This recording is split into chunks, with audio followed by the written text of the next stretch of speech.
Hi, this is Carrie Brownstein. This is DJ Premier. This is Darren Aronofsky. You got the RZA right here. Rose McGowan. Radiohead. Aisha Tyler. Tribe Called Quest. Fred Armisen. Fritz Paul. Javier Munoz. Seth Meyers. Frankie Cosmos. Flying Lotus. Hi, we're Chaim, and you're listening to the Talk House podcast.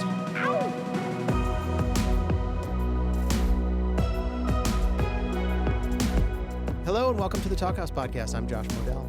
Chris Gethard is a comedian whose stories are often so serious and touching that they make people cry. And Jeff Rosenstock writes and sings heartfelt songs that are also witty and funny enough to make you laugh. So it's no wonder that these two are friends and comrades in arms. From practically the moment they met, they could tell they were on the same page. Now, Gethard has had a boundary-defying career that I'll try and fail to quickly encapsulate here. He's been a stand-up comedian, of course, but maybe more importantly, the host of a public access show bearing his name that eventually ran for 3 seasons on a couple of different cable networks and was, to put it bluntly, kind of insane. He spun his stand-up into an off-Broadway show about depression, alcoholism, and suicide called Career Suicide, which later became an HBO special produced by Judd Apatow. Somewhere in there, he started several podcasts, the most popular of which is Beautiful Anonymous, wherein he spends an hour with an anonymous stranger telling him their deepest secrets. I have yet to mention his books, his other podcasts, his appearances in movies and TV shows like Broad City and The Office, and more. But we only have so much time. Chris, I'm sorry. The occasion for this conversation is the release of Gethard's newest thing called Half My Life, which is sort of a hybrid tour documentary and stand-up special that he recorded at 10 venues around the country, including one with an audience of live alligators. It's available on demand starting June 1st. Check out a little bit of the Gatorland story right here. There's only 10 of these in the world. Imagine if I got eaten and killed by a creature where there's only 10 of them in the world. Shout out again, I've never performed in a comedy club that has an active overhead zip line before. That's so unfair to you guys. They put like a nice human child right above you on a zip line and expect you not to eat the child? Jeff Rosenstock has been making music in various guises and with lots of people since the late 1990s when he was in a ska-punk band called the Arrogant Sons of Bitches. He went on to greater renown in the music industry before launching a pretty incredible solo career in which he combines super thoughtful personal and political lyrics with catchy, genre-blending sounds. So maybe it shouldn't have been a surprise when earlier this year he surprise released a song-for-song reworking of his 2020 album No Dream called Ska Dream, on which he re-recorded every track but making them ska. He roped in amazing guests, too, from Angelo Moore of Fishbone to members of PUP and Deafheaven. Check out a little bit of the track Ska, re-envisioned from the song B&B. It's a loving tribute to a maligned genre. Damn, your mama secretly been renting out your home. I used a shower sponge when you went to Spain alone. She told us it's been rough and you deserve a break. And marrying that guy obviously was a mistake. You had a couple kids, but now he's always gone. And you're stuck sweeping hair at your mommy's hair salon. The flat you have upstairs, tucked in the suburb safe, is running low on bread and other amenities. Cause your mom secretly renting your place. In this conversation, Gethard and Rosenstock are unsurprisingly both funny and serious. They've got doubts about whether audiences will be there when they return from lockdown, but they've also got a relentless desire to create art and do the right thing at the same time. It's refreshing, and I hope you enjoy it.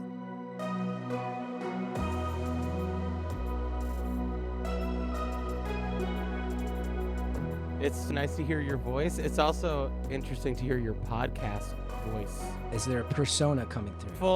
Full persona. Yeah, when I sit at this mic, I go into Beautiful Anonymous mode a little bit, maybe. I think I'm most comfortable when I am performing in some sense, whether that's on stage or doing this, when I feel like I have some level of agency and respect.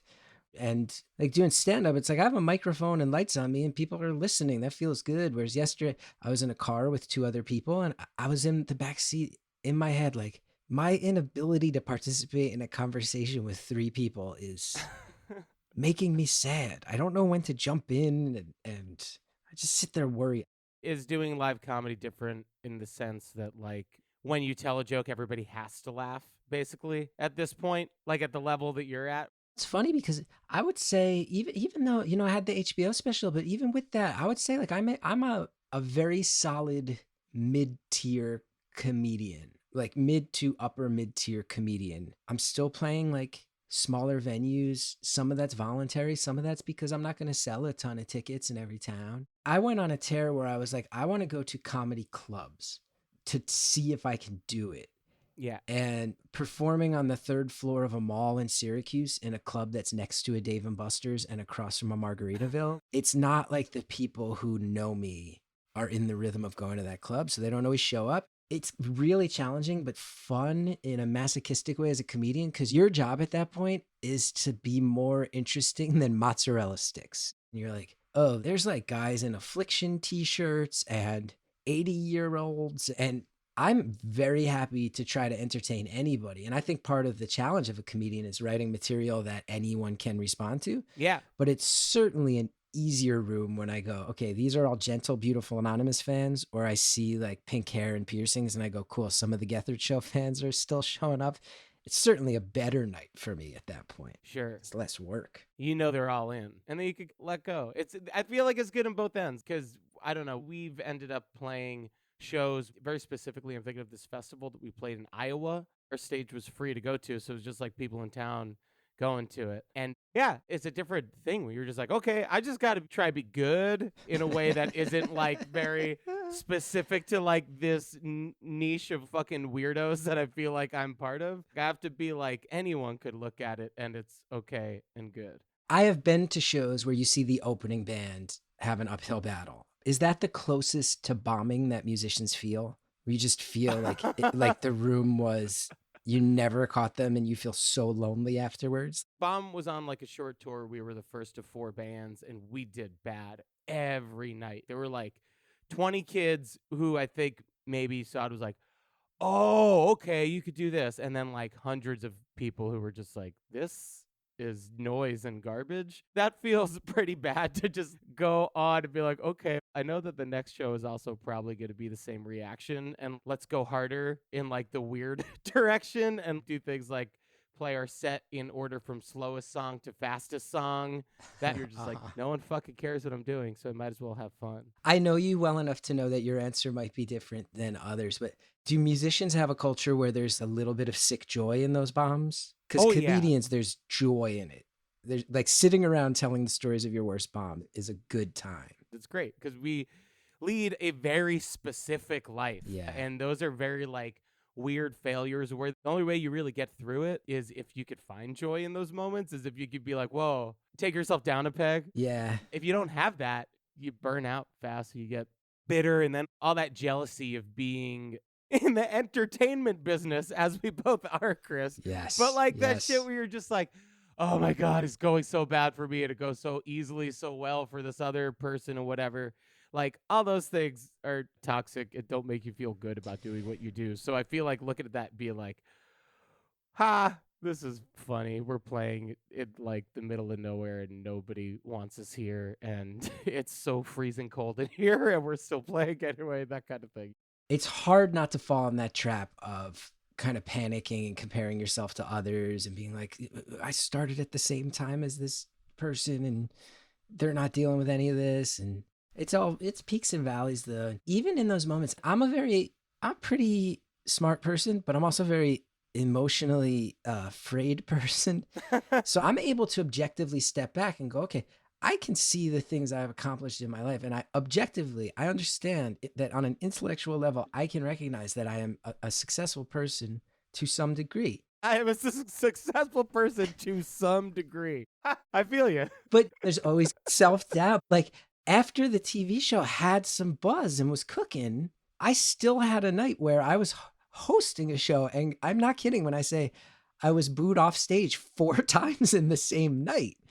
And it's hard in those moments to go, so I've done this and I've written books and I had the special and this and that. And then it's still, how do you not go home and just pull the covers over your head? I think I've talked with you about this because we've done shows together. And I've been very lucky that the music scene has embraced me.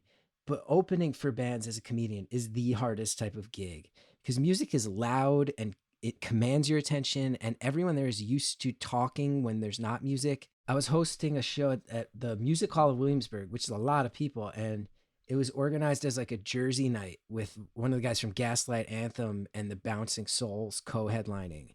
And that Bouncing Souls crowd was just like Jersey Shore drunk punks. And if I mentioned references to being from New Jersey, they'd pay attention for a little bit. And any of my actual material, bombed and they booed me and it was bad. And then every time I went back out to introduce the next band, I was booed off stage again. It's like, man, this is sobering. But I love that I have this story. What kind of jokes were you telling? I would be talking to the crowd and engaging individuals and being a little more hard-edged than I usually am about like going back and forth with people when they were yelling stuff at me. And that would work and keep their attention. And then I'd try to do a joke that was like a written joke. Boom, no one's paying attention, eventual booze. And now I've learned with opening for bands a couple things, which is one, you're going to do a lot more crowd work than you're used to. You're going to have to abandon ship on material more often than not. And the number one thing you can do is have the front person of the headlining band introduce you on the God mic in the venue. I've never heard that called a God mic. Yeah, that's what we call it. If I was opening for you, I would beg you to be like, just please do me a favor and get on the mic and be like, hey, everybody, it's Jeff. We'll be out in a minute. But first, we got this guy. He's a comedian. It's Gethard. That gives you probably a 2-minute window where they'll give you a chance. I feel like I'm actually full of self-doubt right now because I'm like, I'm not that cool anymore. The pandemic has actually been very positive for me in a couple ways. One, I get to spend more time with my family and my son in his first year of life. Beautiful. But then professionally, I've learned to do a lot of soul searching and go like, it's cool if I'm not the like in your face troublemaking comedy rebel anymore. Because if I'm going to be honest about where I'm at, it's going to be a lot of jokes about raising a kid and moving to the suburbs and getting obsessed with lawn care. One of the things I've always greatly admired about you and have turned to you for advice for in the past is just I've realized for any artist, this pandemic really is a once in a lifetime opportunity to hit the reset button on whatever you want. And that could mean your art itself, but I've done a lot of soul searching about like my approach. Yeah. And being like, I only want to play certain types of venues moving forward. I think comedy's getting weird and dark in a lot of ways. I think I have the ability to maybe go play music venues, and I think I can do house shows. I need to really be on top of making sure the ticketing fees at these places are not ridiculous if they have to exist at all. I had to fight really hard to say the maximum ticket price that I want people to pay is $20 tops. That's awesome. I don't want to perform only for people who, if they bring a date, can spend $100+ in a night. We get into heated discussions every tour where I've been like, it has to be $15 or less tickets, to the spot where now we're playing rooms that are sizes that just literally will not do a $15 ticket. And so I'm just always like, okay, well, how can we get this price as low as possible? Because I feel like the amount people are expecting anybody to spend on like entertainment, music or comedy. Let's get rid of the word entertainment for a second, because every now and then, Chris, you and I, we do something that's not particularly entertaining. I've whiffed hard on a few big projects. So yeah. But like the thing where you go and you just feel something, which is something that music and comedy and like plays or film things just provide for people. I feel like that's a universal thing that shouldn't hinge on whether you have $100 of disposable income. Yeah. And I'm really respectful of also like venues are hosting me. Yeah. And they need to make money too. Yeah. And I get that. The special that I'm out promoting this is ostensibly a part of, even though we haven't talked about it because I'm terrible at promoting. Show out now on MNN. What is it? That is... That's all free on YouTube. This is a new special called Half My Life. Yes. I shot it at 10 venues and 3 of them are closed now. So I get that sometimes they're going to want to charge a little more money because they got to survive right now. So I get it. Yeah. Not me. I don't understand it. Your special seems awesome. The Gator one. I only saw the trailer, but I should have sent it to you. I'm show. sorry. Let's just watch it now, and we'll do a live. Like a Mystery Science Theater. Yeah, for a movie that no one has access to. That's the type of thing where like my instinct is like, yeah, let's do it. Let's get. And then I'm like, oh wait, I'm supposed to be promoting a thing, and then I'm going to give it away because I'm an idiot. Yeah, the Gator stuff was wild.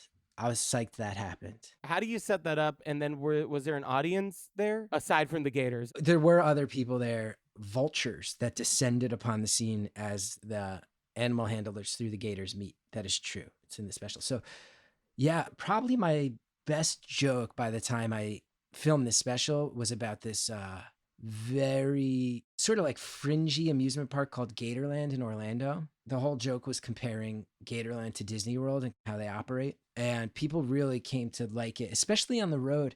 And I worked on it for at least 6 or 7 years before I filmed it. And it had grown into this epic thing with 3 parts because Gatorland found out about it. And the Orlando Sentinel weirdly wrote about it. I'm reading all these quotes from Gatorland. I thought they were going to be real mad at me. They loved it. They followed me on Twitter. And I was just like, will you let me come do a set at Gatorland? And they were totally down. They built like a fake brick wall with a Gatorland Comedy Club logo. And they got 30 full-grown alligators to come sit on this patch that was effectively the stage. I think the smallest one was like 9 feet long or something. And yeah, they threw a bunch of meat and they all crawled up, and then all these vultures started descending from the sky and stealing the meat. And then the gators started fighting the vultures, and the gators were fighting each other. And I was trying to do jokes, and it was really fun. And it's what ends the special. It's a spoiler, but it's in the trailer, and I'm happy people know about it. But yeah, the Gatorland joke comes halfway through the special, and then it ends with the Gatorland. I was really psyched because I got to put a soundtrack on it because I did it tour documentary style, and you're on it, which is awesome. And then it ends with me performing for Gators while Jawbreaker is playing. They gave me a song, which was a huge honor. I'm psyched about that footage. That's sick. That's cool. So you played a show, huh? I've started doing a couple shows. We did some outdoor shows in the summer and fall, and then that was shut down. Yeah. And I've come back. Last night I did an outdoor show. Is that your first show since the second spike? I've done 3 indoor shows in the past 2 weeks, and it felt scary, but so good. I was hitting a point where I was even wondering if I wanted to do it anymore. I was doing all this pandemic soul searching. When you take a break at this age for this long, Yeah. you're just like, what the fuck do I need to come back for, in a way? How do you deal with it? Because I'm in the same I don't know. spot. I haven't done it yet. Yeah. I'm excited to play.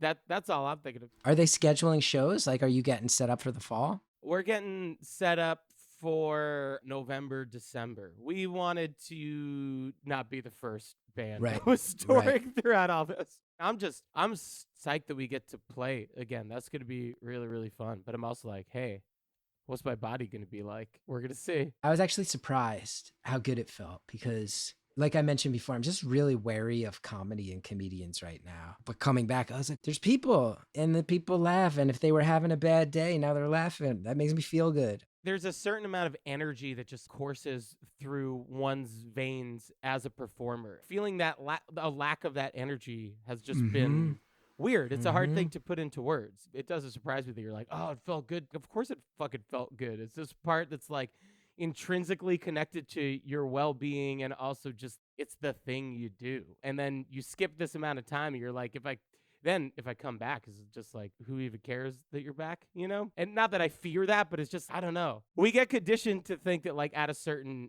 age, you're either like playing greatest hits or you fucked up. And I think you and I are both like, no, I still want to make weird shit and still want to push in a way that I'm not supposed to. I am so shocked to hear that you're feeling that too. What? Dude, well, no, because, dude, I've been so excited. I feel like when we first met was around when you were transitioning from Bomb into your solo stuff. Yeah. I've just seen it grow and grow. And Laura Stevenson, after she played my show and we got to know each other, she's like, you and Jeff need to talk. Like, you think similarly in a lot of ways.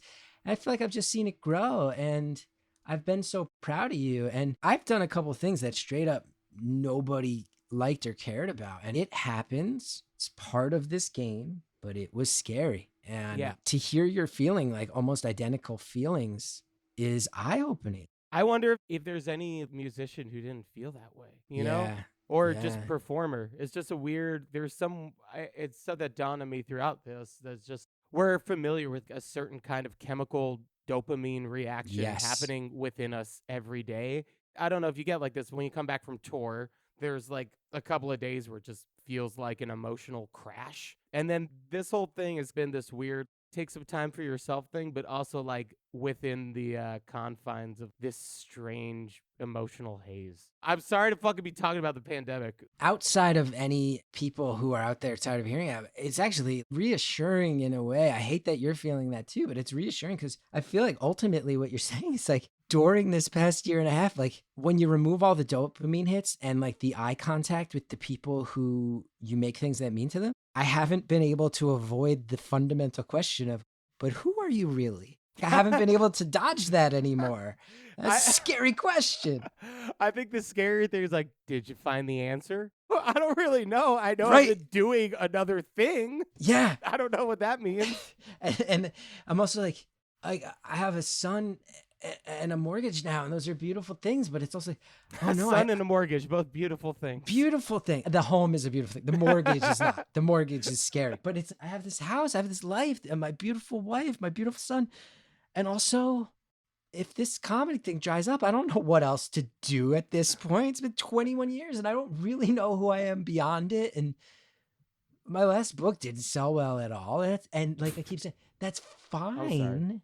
It happens. It's fine, but it's scary. And now this special is the next big thing. It's going to tell me a lot about where I'm at. It's scary when you put something out. You're just like, all yeah. right, I'm going to figure out if anyone still likes what I'm doing. But dude, that's why I don't think I told you. I laughed so hard at the ska thing Yeah. to redo your own album. That's kind as of a a ska cover album. That's is- like Gethard level commitment. oh, it's beautiful. Thanks, Chris. I'm glad you liked it. It's such a funny idea, and I actually think probably very meaningful to. It's been fascinating for me to read about the rebirth of ska Oh, currently? in the underground. Yeah. It's really cool. You read about some of the people driving it, and I'm like, this is awesome. This feels like an energy that's like, I've seen it bubble up in certain areas, and an energy that I don't necessarily have anymore at my age and experience level, that I see it still existing, and I'm like, awesome. I feel like you still foster that with Planet Scum for sure. Yes. And You know? I know what it is, and I get to participate in it, but it'll never be new again. I think a lot about the Gethard show. I think about it almost every day because that's what a hard chapter of life to close. And I remember the feeling when we were on cable, and I'd sneak upstairs a little earlier than they would normally tell me to. I'd go into the back of the studio, and the house band would be playing the warm-up music, and my friend Connor would be doing these idiotic stunts to warm up the crowd. And a lot of the kids who were sitting there were people who had come to 40, 50, some of them like 100 episodes on public access and just hung out in the studio. And I'm going, man, all these people stuck with me. Hallie's literally family right now. My friends Bethany and Keith met through the show. They're married. They have a kid now. Aw. 4 other, they're about to have their 3rd kid. And I got to stand in the back of the room and go, man, like these people are, some of them are literal family. A lot of them feel like chosen family. All these friends, like we fought hard. I got them jobs. Like that is a feeling that I'm not going to feel again. And that's okay. But it's weird to see that little ska movement and be like, they're having that right now. And they all point to you as one of the spirit guides, so to speak. It's nice of anybody to think of me in any positive way whatsoever, but like the reality is that I didn't know that shit was like popping off this hard. Even though I'm in a ska band, the Bruce Lee band, I didn't know like how hard shit was popping off until like throughout the pandemic. It was like, oh wow, people are talking about ska, and like a few bands who like I had known from Bomb the Music Industry days have just still been keeping at it, and there's a few new bands, and it's not really like a new wave or anything like that as everybody keeps referring to. It's just kind of like, oh, the critical eye is starting to look upon the ska scene a little less unfavorably. It seems like it's very open and accepting. You could be whoever you want in this world, which is probably why it's like resonating with you and resonating with me. I'm just like,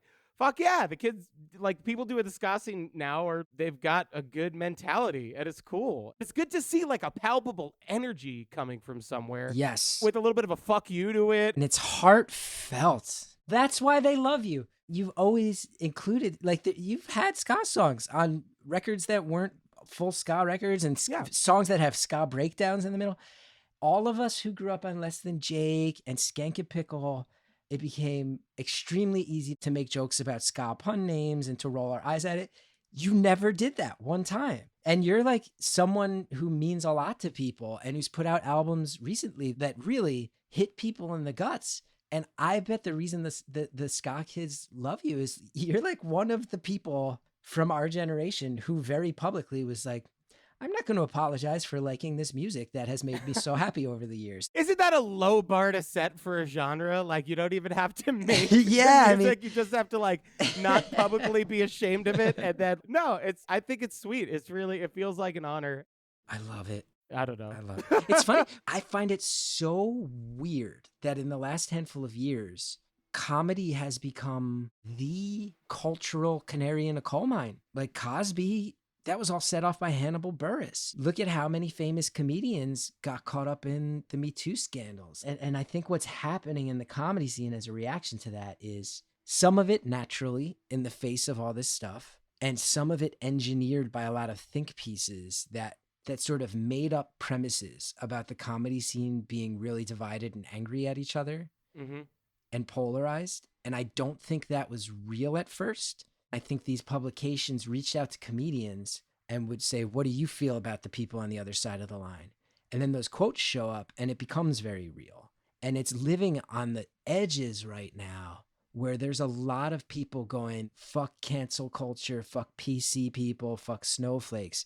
And they're selling a lot of tickets to people who respond like that.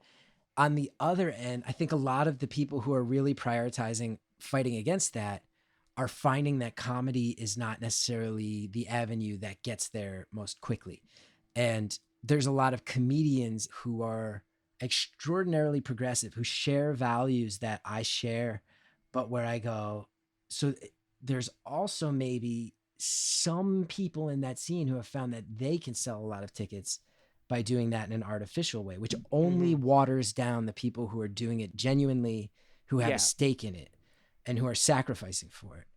So it's really wild to live in the middle of that and go, I just want to connect with people and tell stories and tell jokes and experiment. And like in my new special, part of why I was psyched to do it the way I did it as like half tour doc, half special, was because I'm at my best when chaos comes about and it erupts. And like, I have this great footage in Otto Bar, which is my favorite venue in the country. It's the Otto Bar in Baltimore. Yeah.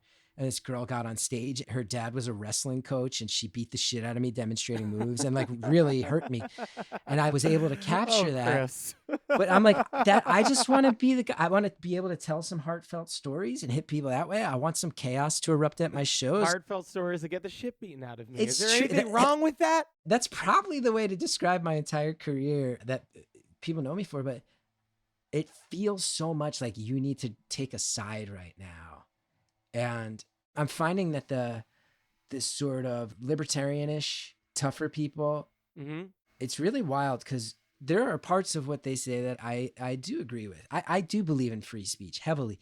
There are people on that end of the spectrum that I think are making points that defend that. And then there's a million people just using it as an excuse to say hurtful things. Yeah. I hate that. And a few of the people who, in my opinion, are there have taken some public pot shots at me. I'm like, you don't like me. And then the progressive people, I think, feel like I should be stepping up more. And I don't necessarily know how. I think it just comes back to what you were saying earlier, which just got to be honest. I don't know. I don't even blame anybody. It's just the way we're fucking the last like few years have been. I think people might say like lawn sign liberals type situation. And you're like, I don't know. I believe in these messages that this person's saying, but by watering it down, are we ever going to get to the real answer? And then if people are performatively doing it, it's what do the people who performatively say shit? What do they really believe in? What do they really want? Yes. Is it safe to have everybody be part of a thing? But then you're like, also, we need more people to be on the progressive side of things if we want shit to move forward, because it's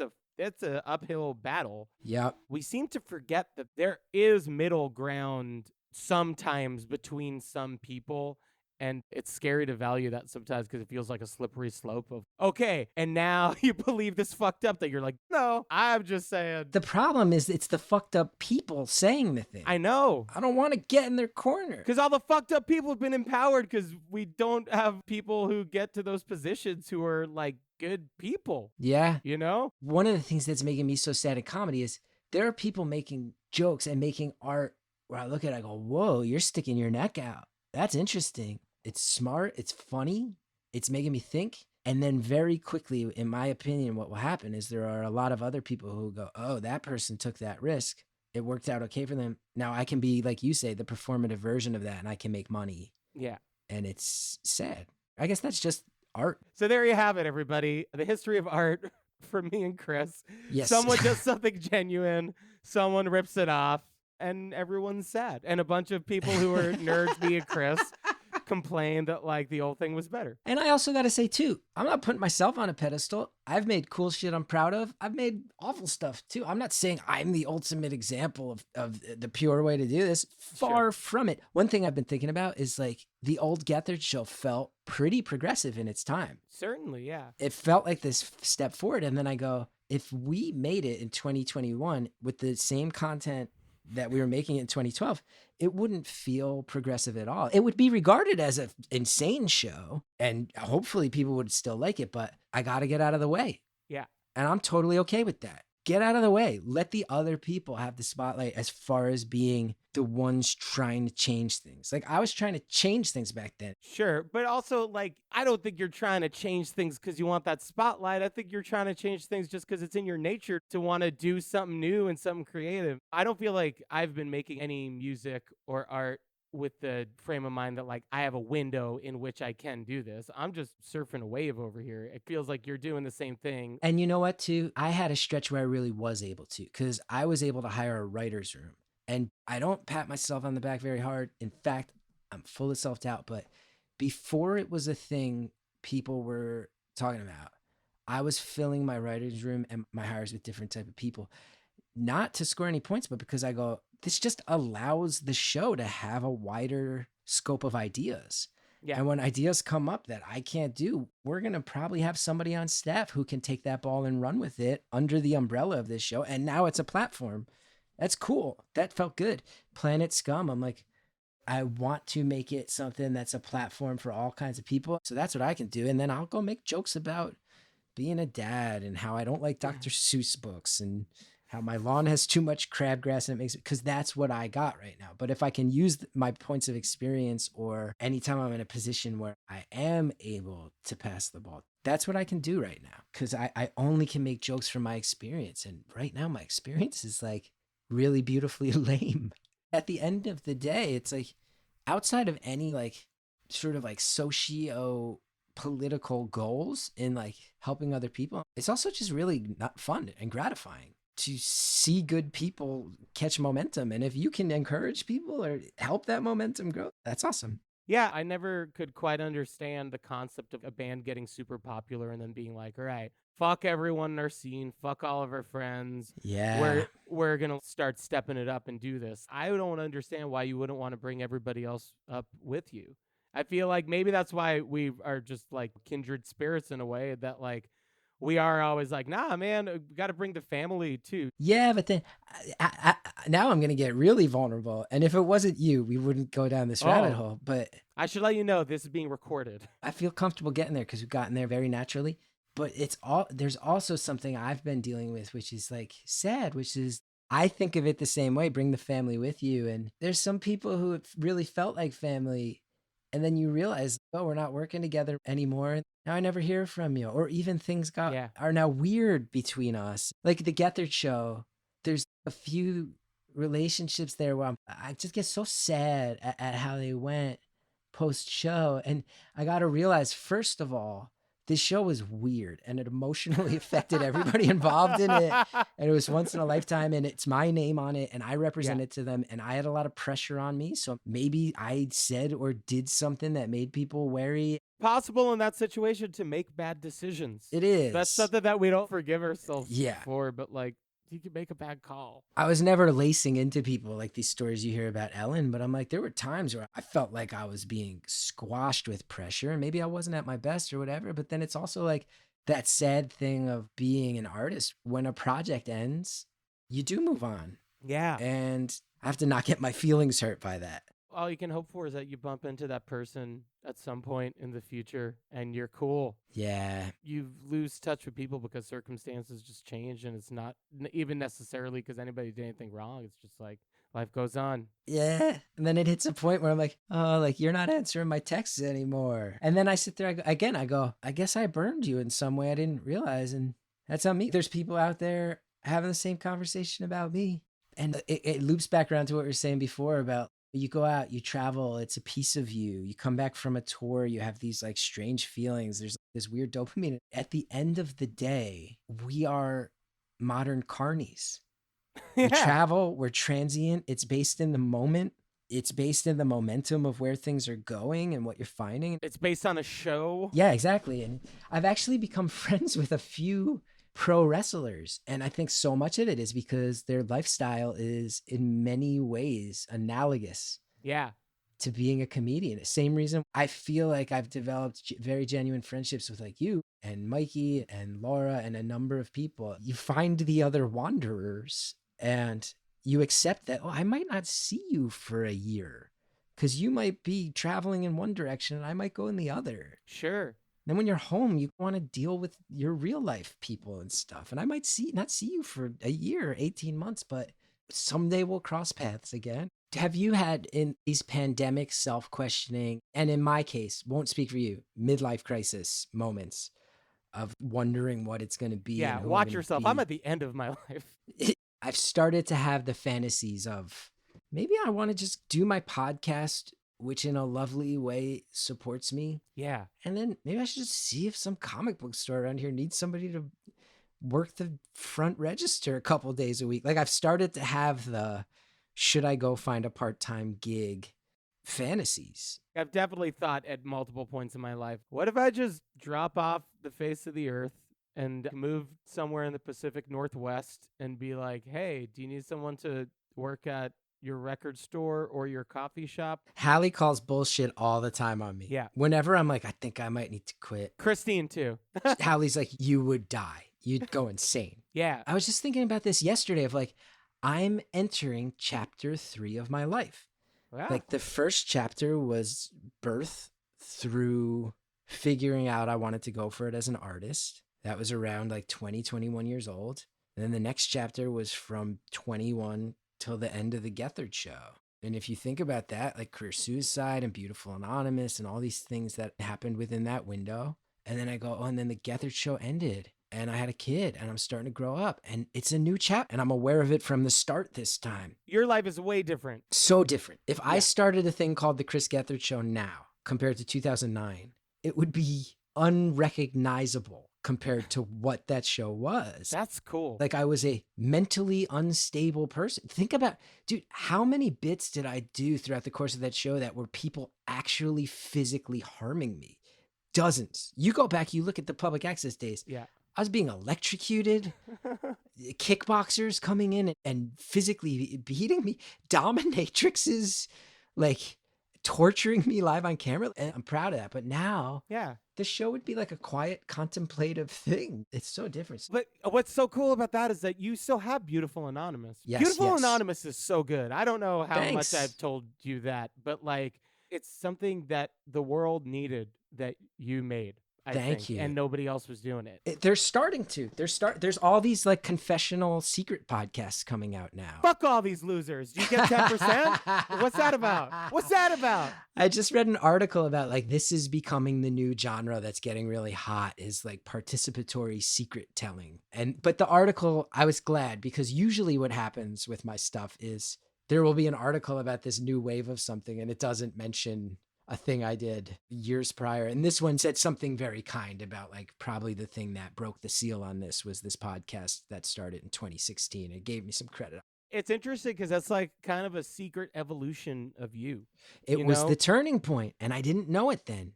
And it's still going. It's gonna be going throughout your fatherhood and beyond your death. You'll still be doing it from the grave. And maybe it's just because it matches my mindset now. But in a lot of ways, it's actually the thing I'm most proud of. It's definitely the platform I have that gets to put other people first. I think that truly is putting other people first. You're not steamrolling the conversation at all. If you listen to like the first few months of it, I am, because I thought it was going to be comedy. The back catalog used to be behind a paywall, and I fought really hard. I got it out from behind the paywall. I'm psyched. That's awesome. Psyched about that. But I see, now that it's back out, I see people finding those episodes for the first time. They're like, Chris, you were really mean to this caller in episode 4. And I'm like, yeah, I thought it was going to be like people call up and mess with me, and I joke with them and we roast each other, and because that was the Gethard show. Yeah, phone you thought it calls. was going to be basically like Gethard show phone calls, the podcast. Exactly. I thought it was going to be like a Gethard show side project, basically, and it became this heartfelt, like, cultural thing, and it's really grown. It might just be because it matches where I'm at now, but I'm like, I'm so proud of that thing. I pitched Beautiful Anonymous, I think 3 or 4 times, and they were like, maybe come up with something else, maybe more improv based, have some characters. And I just kept saying, give this one a chance, and it's gonna work. And I'll never, ever forget the first time we did a test episode. I tweeted out the phone number, and like 30 seconds later, the producer like looked up with this confused look on her face, and she's like, there's already 4 calls coming in.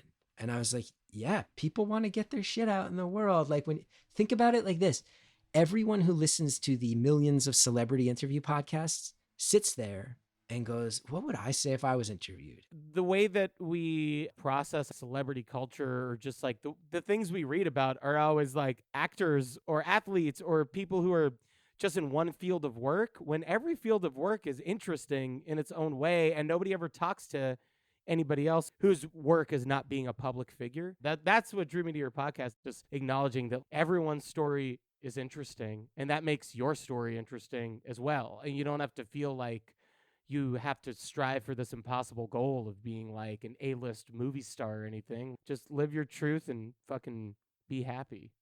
Or not, fucking be happy. It's also taught me, like, being the guy who takes the phone calls too, and so many of them get dark. Yeah. I've realized it has transformed me. Like, I'm a much less ego-driven person, and in my day-to-day life, like, much less self-focused and more patient with people, because I've realized, there are so many people at any given time having the worst month of their life. Like, if I'm at a bank and there's only one cash machine and the person in front of me cannot figure it out, it used to drive me insane. And now I sit here and have these thoughts like, they might be getting ransom money for kidnapped relic. I don't know. I've talked to so many people where you're like, what did you just say? You're just walking around thinking everybody has had a loved one kidnapped, potentially, that you're looking at. I'm working on this new joke.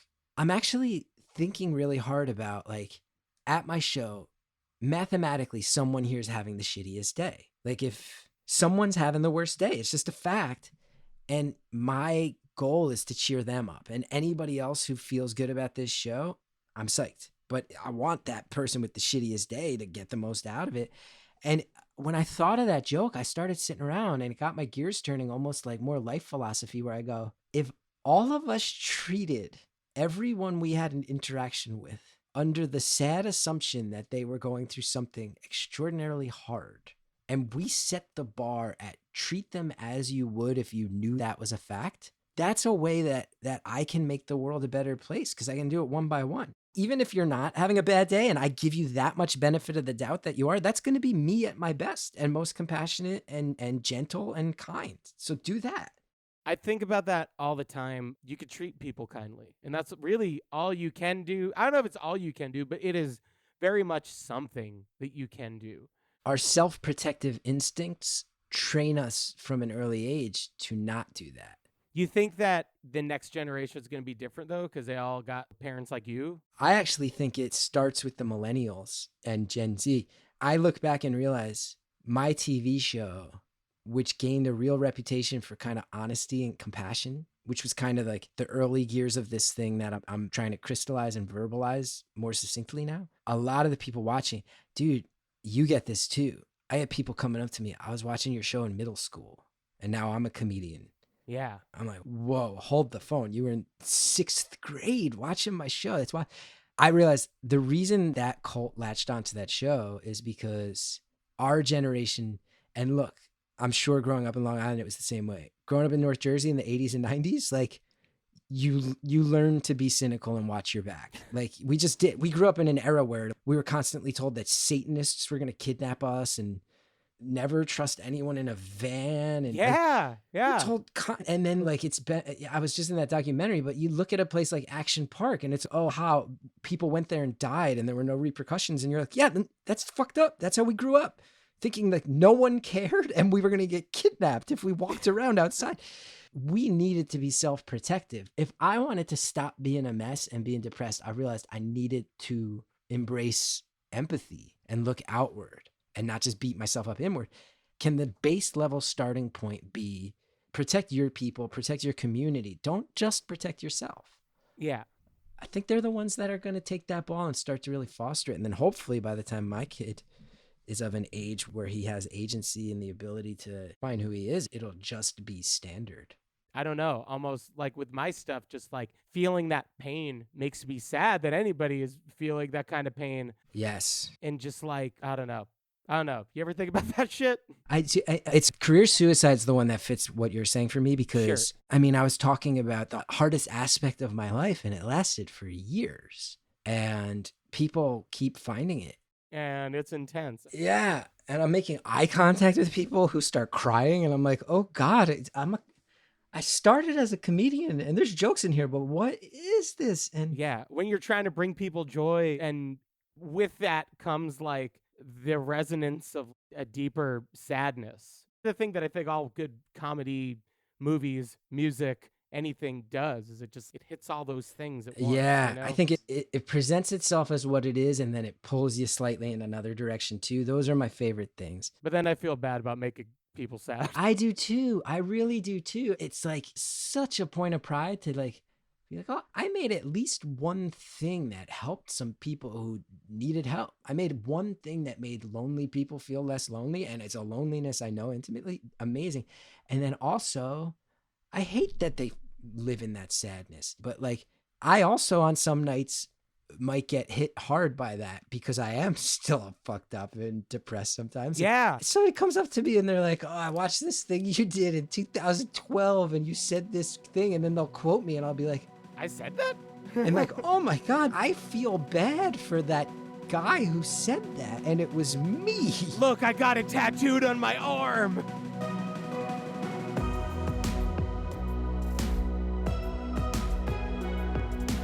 Thanks for listening to the Talkhouse Podcast, and thanks to Jeff Rosenstock and Chris Gethard for chatting. If you liked what you heard, please follow the podcast on your favorite service, and also check out talkhouse.com for all sorts of written pieces as well. Today's episode was produced by Melissa Kaplan, and the Talkhouse theme is composed and performed by The Range. See you next time.